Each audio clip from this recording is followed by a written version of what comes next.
apa kabar Anda semua? Kembali berjumpa dengan saya, Hetsu Beno Arif dari Forum News Network.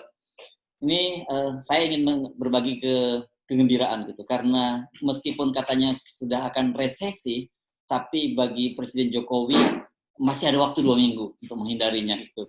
Tapi yang berat saya baca di Detik, kemudian ada tambahan judulnya, emang bisa. Yes. Oke, saya tanya, waduh, Bung Rocky, mungkin kita nggak akan terlalu masuk ke aspek ekonomi terlalu teknis ya, karena itu memang bukan wilayah kita. Iya. Dari sisi ini juga cukup menarik gitu, karena media kemudian juga menjadikan itu semacam guyonan gitu ya, Bung Rocky. Itu akhirnya kayak emak-emak itu komentarin anaknya yang minta hal yang nggak mungkin itu. Emang bisa kamu tuh? Bu, saya mau terbang. Emang bisa? Kan jadi presiden itu akhirnya jadi bahan bercandaan.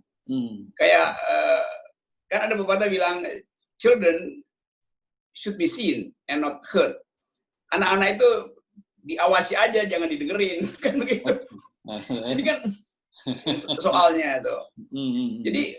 Jadi kayaknya presiden memang apa kurang baca apa kan mestinya itu hal sederhana tentang resesi, apa itu resesi kan ada di depan mejanya tuh, semacam catatan kecil dibuatkan oleh tim ekonomi bahwa resesi itu artinya trade dan industri berhenti itu. Kenapa? Karena dua-duanya dikunci oleh COVID-nya mengepung Indonesia, dan akibat COVID mengepung 56 negara mengepung kita juga. Jadi nggak mungkin Pak kita keluar dari resesi. Apalagi baru diputuskan supaya Jakarta dijadikan percontohan walaupun tidak total. Apa mau dibuka lagi itu seluruh mall Pak supaya ekonomi hidup? Kan itu kontradiksi di dalam pikiran sebetulnya kan. Jadi berbahaya betul kalau presiden itu konsep-konsep dasar tidak dia pahami. Mungkin aja ya buat kasih semacam semangat bahwa nanti kita masih punya 2 minggu tuh. Itu kalau BMKG itu, kalau dia bilang prediksi badai itu per 2 jam, per 3 jam bahkan tuh. Terus nanti ada orang bilang, udah jangan, nggak usah peduli dengan BMKG, kita masih bisa jemur baju. Itu tiba-tiba hujan deras, itu kan sama aja. Saya tadinya agak berharap gitu, wah kalau presiden yang ngomong masih ada 2 minggu bisa hindari resesi, ini resesi bakal bisa dihindari gitu, Bung. Kan yang ngomong presiden, masa kita nggak percaya sama presiden? Bisa, saya juga percaya kalau presiden piara tuyul. Tuyulnya itu buat nyuri-nyuri duit kecil-kecil, terus dikasih ke mak-mak sebagai penambah daya beli, ya bisa tuh.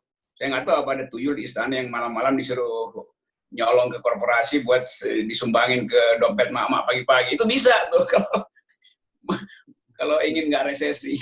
Ya, tapi kenapa presiden senang sekali menggunakan kata dua minggu ya? Karena sebelumnya saya juga membaca kan Menko Marinvest Luhut Panjaitan diturunkan untuk ikut mengawasi COVID dan diperintahkan menurunkan COVID dalam waktu 2 pekan, 2 minggu juga begitu. Ini kelihatannya angka hoki ya, 2 minggu ini.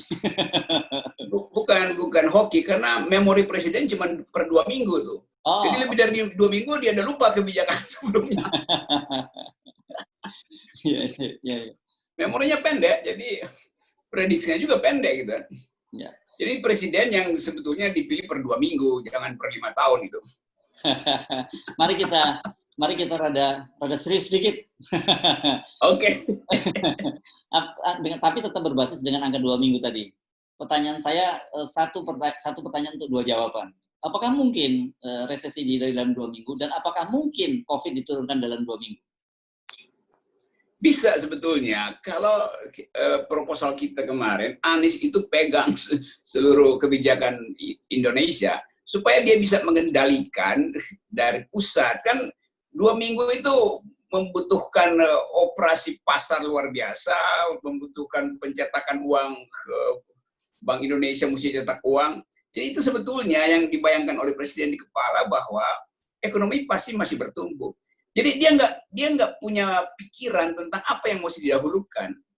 Itu berarti kan di awal kita menangkap bahwa presiden mengerti, karena itu dia ingin ekonomi ditunda. Sekarang dia mau supaya nggak terjadi resesi. Loh, konsekuensi dari menunda ekonomi adalah resesi. Tapi itu adalah pil pahit, bitter pill yang mesti kita telan. Nah, presiden nggak mau telan pil, itu soalnya kan. Jadi sekali lagi itu, ini cuma kontradiksi dalam pikiran aja sebetulnya, karena nggak ngerti konsep.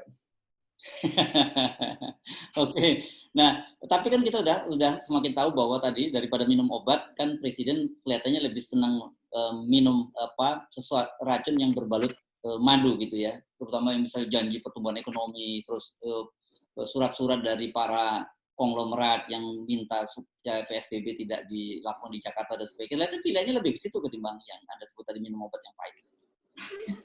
Saya justru bayangkan itu judulnya Detik tadi itu dibaca oleh Sri Mulyani. Dia mau tahu dia ngakak apa mual apa langsung ambil pil obat tidur supaya nggak pusing lagi mikirin. Karena memang konsep terus-menerus ada halusinasi dalam pikiran presiden, meroket, nanti kurvanya akan melandai, kita masih bisa tumbuh melebihi Malaysia, melebihi Singapura segala macam. Jadi ada semacam ide fix dalam kepalanya yang tidak terhubung dengan realitas. Nah, ini bukan tugas ekonom untuk periksa, ini tugas psikolog untuk menerangkan kenapa begitu. Tapi bukankah itu sebenarnya gini, kalau kita bacanya bahwa presiden memang harus memberikan sinyal yang positif pada publik, gitu. Jadi kalau dia juga ikut-ikutan ngeri seperti beberapa waktu lalu kan berkali-kali juga presiden menyampaikan ngeri gitu.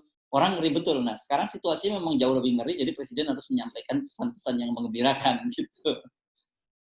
Justru publik yang ngeri karena presiden memberi sinyal yang palsu kan. Oke. Silakan. Kalau presiden justru ingin berempati dengan rakyat, ya dia masuk dalam psikologi publik, psikologi rakyat, kembangkan solidaritas bersama. Kan kalau dibikin hitungan misalnya, oke lah, mau resesi mau dihentikan, ekonomi mau ditumbuhkan. Dengan cara apa gitu? UMKM. Kan sumber kehidupan ekonomi ya konsumsi, UMKM. Kan itu soalnya kan. Kalau perusahaan besar kan berhenti karena supply chain dunia berhenti itu. Nah sekarang misalnya coba, UMKM itu udah berkali-kali diterangkan, UMKM itu 60 juta unit usaha itu. 30 juta itu udah bangkrut, udah PHK tuh. Jadi 30 juta udah PHK. 20 juta itu masih bisa berproduksi, tetapi bahan bakunya nggak ada. Karena supply chain dunia berhenti. 10 juta lagi bisa berproduksi, tetapi tidak ada pembeli. Jadi sebetulnya 60 juta itu berhenti. Lalu presiden bilang kan UMKM udah kita kasih kredit segala macam. Kita itu nggak nyampe.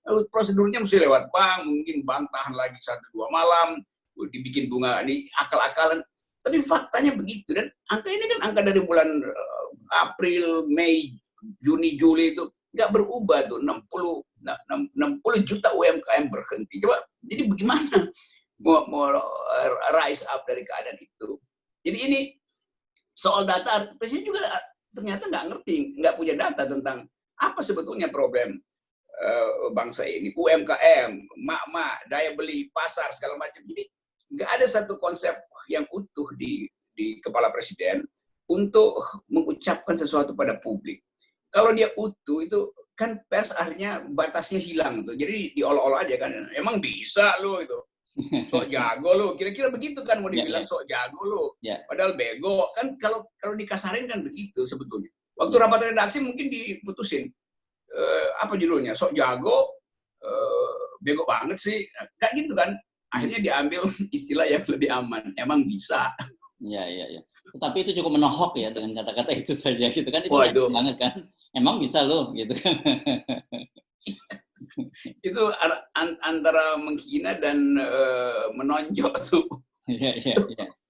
Oke.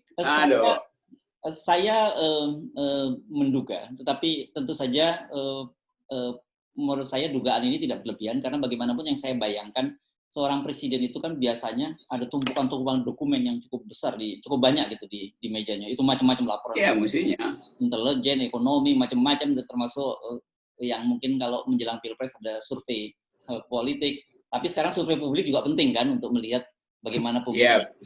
Nah, makanya nggak mungkin kalau presiden kemudian bisa muncul statement semacam ini gitu.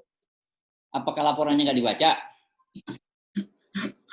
saya menduga, ini dugaan aja, Dugaan juga ya. bahwa keadaan sekarang nggak ada satupun menteri yang mau ngasih laporan karena menganggap udah pasti nggak dibaca, mending kirimin komik aja tuh. Kan menteri bisa antisipasi sebetulnya. Ini pasti menteri-menteri kita bagaimanapun se-absurd-absurdnya, semenjilat-jilatnya, kan tetap ada metode di kepala mereka tuh. Jadi dia juga berpikir, nanti dia call, Menteri A bilang, gua mau kirim laporan ke Presiden. Dia tanya dulu ke Menteri B-nya, lu kirim nggak? Menteri bilang, nggak usah deh, nggak ada gunanya tuh, ntar dia ngomong lain lagi tuh. Akhirnya sama-sama bilang, ya udah kita diamin aja deh. Kan begitu kan jadinya. Jadi mudah sekali kita baca bahwa istana itu nggak ada koordinasi pikiran. Buktinya yaitu Presiden keluarin statement yang berbeda dengan kebijakan yang sudah diputuskan, yaitu bersiap-siap untuk resesi itu. Kan Sri Mulyani kan pakai kata yang selalu, sudah kita pasti lebih buruk semester 3. Loh itu hitungan, itu bukan hasil nujum. Ya. Jadi bahkan Menko Polhukam Mahfud juga pernah bicara tuh soal resesi itu. Iya, itu ini lucunya nih, kayaknya apa yang terjadi itu, apa ada tembok pikiran, apa jalan buntu di situ. Kan seluruh aparat berpikir ekonom nerangkan bahwa kita lagi bangkrut. Sebetulnya itu kan. Ada yang nggak bangkrut, ada yang nggak bangkrut itu kedunguan. Itu headline dungu kan tuh. Kok bisa? Nah, itu. Saya jadi bingung kalau Anda udah garuk-garuk kepala gitu. Karena biasanya saya tanya apapun Anda bisa jawab. Tapi kali ini saya untuk menerangkan cara psikopolitik Presiden. Susah Anda menjelaskannya. Berat itu, rumusnya nggak ada itu. Oh, nggak ada rumusnya. Ya karena nggak pernah belajar kan, nggak ada tertib untuk belajar konsep, sehingga kalau mimpin sidang kabinet ada yang dibawa pulang, direnungkan ulang di istana, supaya publik itu tahu bahwa presiden setelah memimpin kabinet dia mengerti problemnya apa yang terjadi. Tapi itu ya karena kurang baca buku atau nggak mau berpikir atau menolak pikiran. Kata Imam Syafi'i, bila Anda menolak pikiran, maka bersiap-siaplah untuk menerima kedunguan. Kira-kira begitu maksudnya. Okay. Kalau milenial lebih jahat lagi. Milenial bilang ini Joko Tingkir bawa golok, gagal mikir karena goblok. Kan nggak enak kalau begitu kan. Cuman bayangin milenial berpikir begitu. Bagaimanapun seorang presiden harus kita tempatkan dalam posisi terhormat, bukan hanya persoalan Jokowi, tapi lembaga kepresidenan ya. Jadi iya, lembaga kepresidenannya. Sekarang presidennya itu menurunkan grade dari lembaga kepresidenan. Kan lama-lama orang menganggap itu punakawan-punakawan di istana itu ngapain aja. Masa presiden nggak di-brief dengan konsep yang bermutu? Kan begitu jadinya kan. Ya. Tentu kita ingin selamatkan lembaga kepresidenan, beri penghormatan kepada presiden, karena bagaimanapun formalitas mesti ada. Tapi juga presiden mesti menghormati kecerdasan rakyat. Kalau enggak, rakyat akan tertawakan. Itu komunikasi kan begitu ilmunya tuh. Begitu dapat pancingan yang buruk, rakyat bersorak-sorai menonton kedunguan kan. Buruk. Saya ingin supaya para pejabat di sekitarnya tolong edit bahasa dari presiden itu sebelum muncul ke publik. Ya. Bijak kan gue? Ya, ini apa bahayanya Bung Rocky kalau terus menerus? Karena ini saya kira bukan kasus yang pertama gitu ya. Dalam banyak kasus presiden ini konsisten melakukan semacam ini. Tapi ini kan bahaya kalau dibiarkan terus menerus. Sangat berbahaya karena dia menimbulkan false hope, harapan palsu. Ya. Dan orang akhirnya nggak punya lagi ukuran untuk merencanakan hidupnya di masa COVID ini. Karena berbeda-beda tuh. Anies lakukan hal yang sedikit menggemparkan lalu dihalangi itu. Pada saat yang sama Presiden minta supaya 2 menteri, Pak Luhut dengan siapa satunya, Pak Doni itu buat pergi ke 9 provinsi itu. Lalu orang bertanya, lalu apa yang dilakukan oleh tim yang dikoordinasi oleh Erlangga dan Erik? Kan jadi kacau tuh. Luhut mesti pergi ke sana. Orang bertanya, Pak Luhut ada misi lain kalau begitu tuh. Kan di kepala publik itu selalu ada persepsi yang mendua kan terhadap apa yang sedang berlangsung di istana. Ya. Yes, akhirnya orang ambil kebijakan, ya itu memang nggak mampu. Jadi serampangan aja suruh si ini ke sini. Atau memang didesain untuk itu.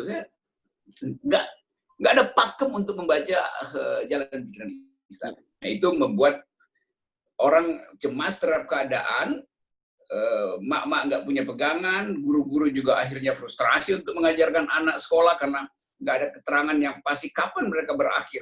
Karena guru dibully oleh mak-mak anak-anak. Anak-anak mengalami ancaman karena gagal untuk bersosialisasi. Nah, semua itu adalah jumlah kecemasan yang berakumulasi dan itu justru yang menurunkan imunitas kan. Ya, ya. Nggak ada kebahagiaan, nggak ada, kecuali yang tadi orang mungkin ketawa-ketawa ya agak naik sedikit antibodinya karena membaca judul. Oke, kembali ke kalau saya memahami secara komunikasi lah gitu, komunikasi publik atau komunikasi pemerintahan, harusnya kan presiden itu dalam posisi sebagai the last resort gitu ya. Dia itu betul-betul yang terakhir ketika para menteri, para pembantunya levelnya salah dan sebagainya, kemudian presiden yang harus mengkoreksi itu. Tapi ketika kemudian yang salah, siapa yang bisa mengkoreksi lagi? Betul, itu sekarang problem tuh, kesakusuk di istana. Juru bicara mau koreksi presiden, KSP mau koreksi presiden, kan habis akhirnya kan. Jadi sekali lagi, wilayah yang seharusnya sebut aja agung itu, presiden kan kedudukannya agung. Ya, sakral, dia mesti, ya. Bahkan sakral. Iya, kesakralan itu hilang karena orang terpaksa nggak bisa kasih penghargaan pada kalimat yang nggak masuk akal itu. Internasional juga ketawa-ketawa lagi. Ini apa yang terjadi di Indonesia? Apa nggak cukup ekonom-ekonom di kabinet, di KSP untuk sodorkanlah kertas kecil pada presiden setiap hari 3 kali. 3 kali sehari. Presiden di brief dengan kertas kecil, kalimat sederhana, bikin grafik kecil tuh buat terangin. Kan itu mudah sekali tuh. Masa kita yang mesti ngusulin gitu atau ngajarin. Ya. Saya kira itu catatan buat kita dari berita yang muncul di Detik tadi yang emang bisa tadi bahwa harusnya membenahi strategi komunikasinya kan, kalau tidak pilihannya buat kita cuma 2 itu. Kalau nggak ketawa ya kita nangis gitu. Tapi saya kira mungkin kita saya usulkan ketawa lah. Ketawa ya. Karena menangis itu, kesedihan itu menurunkan imunitas. Kalau ngakak-ngakak ketawa-ketawa, meningkatkan daya tahan tubuh dan daya tahan akal. Oke, saya pegang advice Anda bahwa setiap kali membaca berita semacam itu, saya bukannya marah, nangis, tapi saya akan ketawa. Oke, terima kasih. Yes. Ulang lagi. Hancur. Yeah.